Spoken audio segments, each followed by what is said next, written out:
तो करोड़ों रुपए पानी की तरह बहा दिए गए शीश महल पर, और अब बीजेपी ये कह रही कि इसे म्यूजियम बनाएंगे, इसमें मुख्यमंत्री नहीं रहने वाली हैं। जिस तरह से पैसे खर्च किए गए हैं वो दिखाया जाएगा जनता को, पत्रकारों को भी। तो वो जब तस्वीर सामने आएगी वो तस्वीर हम आपको दिखाएंगे। लेकिन डीटीसी घोटाला भी एक है, उसको लेकर भी मुश्किलों का सामना आम आदमी पार्टी को करना पड़ेगा, सवालों का जवाब देना पड़ेगा। कैसे हेरफेर की जिस बस से आप आते जाते हैं, चलिए आपको बताते हैं, जानकारी आपके सामने रख रहे हैं। दरअसल सीएजी रिपोर्ट में डीटीसी के घाटे का भी जिक्र किया गया है। 14 रिपोर्ट्स में से डीटीसी की रिपोर्ट भी तैयार है, यानी ये भी मुश्किल बढ़ाएगी। 2015-16 में डीटीसी का घाटा 25,300 करोड़ रुपए था और 2021-22 में घाटा बढ़कर 60,750 करोड़ रुपए हो गया। कितने गुना ये घाटा बढ़ा, आप समझिए। रिपोर्ट में घाटे की कई वजह बताई गई हैं। क्या क्या वजह हैं?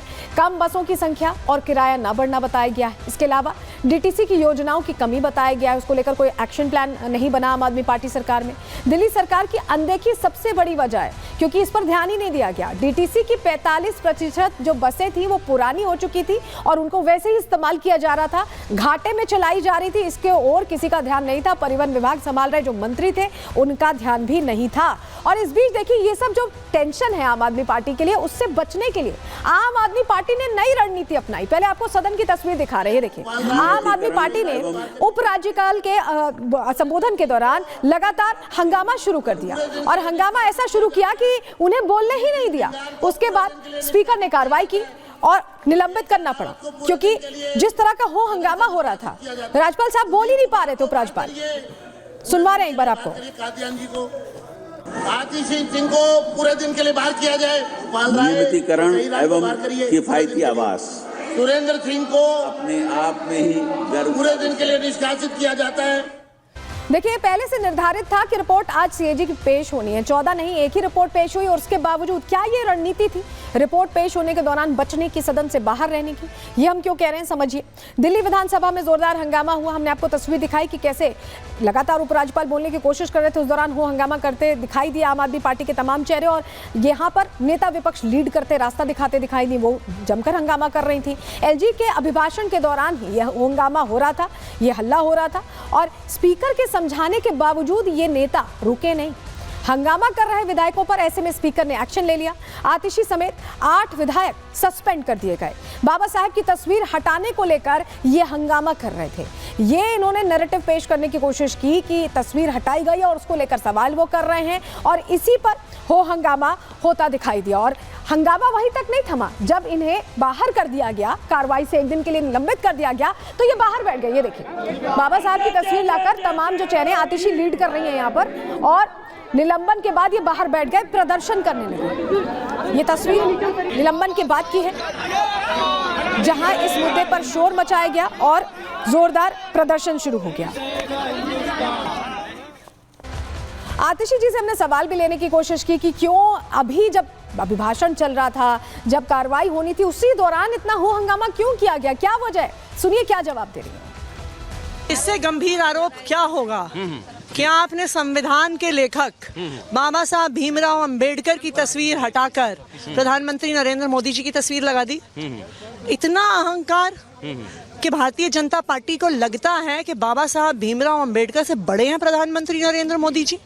जब हमने बाबा साहब के नाम के नारे लगाए, हमें सदन से निष्कासित कर दिया।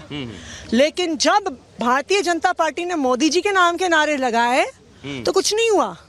तो भारतीय जनता पार्टी को बाबा साहब के नाम से नफरत है, उनकी तस्वीर से नफरत है, उनको बाबा साहब अंबेडकर से नफरत है, और ये प्रोटेस्ट तब तक चलेगा जब तक बाबा साहब की तस्वीर उसने ओरिजिनल स्थान पर।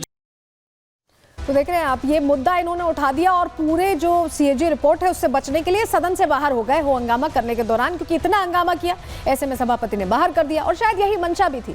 ऐसा लग रहा है कि भ्रष्टाचार की जितनी परतें खुल रही हैं आम आदमी पार्टी के लिए, उतनी ही टेंशन बढ़ रही है, क्योंकि आम आदमी पार्टी के नेता ही नहीं नपने वाले, वो अधिकारी भी नपने वाले जिन्होंने इस पूरे घोटाले में आम आदमी पार्टी का साथ दिया। रिपोर्ट देखिए।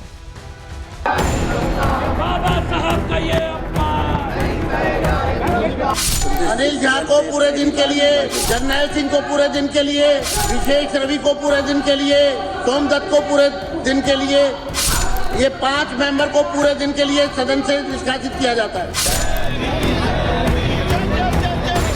सीएजी रिपोर्ट आम आदमी पार्टी के लिए सरदर्द बन गई है। जहां बीजेपी इस रिपोर्ट को पेश करके अरविंद केजरीवाल के कट्टर ईमानदार वाले नैरेटिव को ध्वस्त कर रही है, वहीं पूर्व सीएम आतिशी 2 दिन से इसी कोशिश में लगी है कि किसी तरह सीएजी रिपोर्ट से दिल्ली वालों का ध्यान दूसरी तरफ खींचा जाए। महिला सम्मान के 2500 रुपए वाला दांव फेल हुआ तो आतिशी महापुरुषों के अपमान का मुद्दा लेकर विधानसभा पहुंच गई। उपराज्यपाल के अभिभाषण के दौरान जमकर नारेबाजी करने लगी। स्पीकर विजेंद्र गुप्ता के बार-बार समझाने के बावजूद आप विधायकों का हंगामा बंद नहीं हुआ, जिसके बाद मजबूरन स्पीकर ने नेता प्रतिपक्ष आतिशी समेत 8 आप विधायकों को 1 दिन के लिए निलंबित कर दिया, जिसके बाद आप विधायक विधानसभा के बाहर धरने पर बैठ गए। हम भी चाहते हैं कि रिपोर्ट सामने आए और सच्चाई सबके सामने आए, लेकिन जिस तरह से उन्होंने कल सदन की शुरुआत की और जिस तरह से हमारे 2 राष्ट्र नायकों बाबा साहब डॉक्टर भीमराव का फोटो हटाया गया, भगत सिंह जी का फोटो हटाया गया, उससे साफ दर्शा रहा है कि भारतीय जनता पार्टी की मंशा क्या है।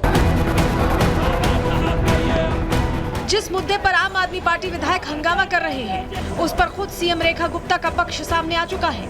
रेखा गुप्ता के मुताबिक सीएम दफ्तर से बाबा साहेब अम्बेडकर और सरदार भगत सिंह की तस्वीरें नहीं हटाई गई हैं, बस तस्वीरों की जगह बदल दी गई है। प्रोटोकॉल के मुताबिक राष्ट्रपिता महात्मा गांधी की तस्वीर वापस लगाई गई है। सीएम रेखा गुप्ता की माने तो बाबा साहब की तस्वीर अब भी दफ्तर में मौजूद है। ऐसे में आम आदमी पार्टी का यह हंगामा कम और सियासी ड्रामा ज्यादा लग रहा है। सब कुछ सामने आने वाला है, ये डर ही तो है। ये जो माहौल बनाने की कोशिश है, मुद्दे को भटकाने की कोशिश है, सिर्फ और सिर्फ इस सीएजी की रिपोर्ट से ध्यान भटकाने की कोशिश और कुछ नहीं।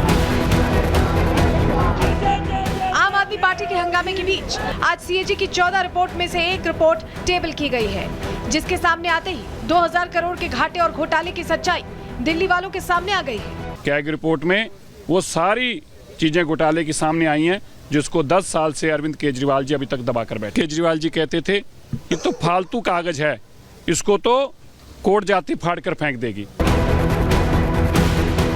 विधानसभा में अभी पहली रिपोर्ट ही पेश हुई है और घोटाले का आंकड़ा 2000 करोड़ पहुंच गया है।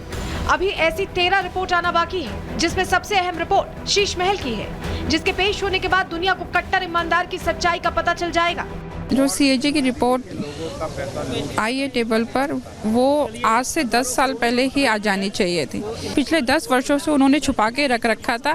ये संविधान के खिलाफ था। जो दिल्ली का मुख्यमंत्री था उसको सोचना चाहिए था कि मेरी जनता कैसे रह रही है, मगर उसने दिल्ली की जनता के बारे में ना सोच के उन्होंने अपने शीश महल के बारे में सोचा।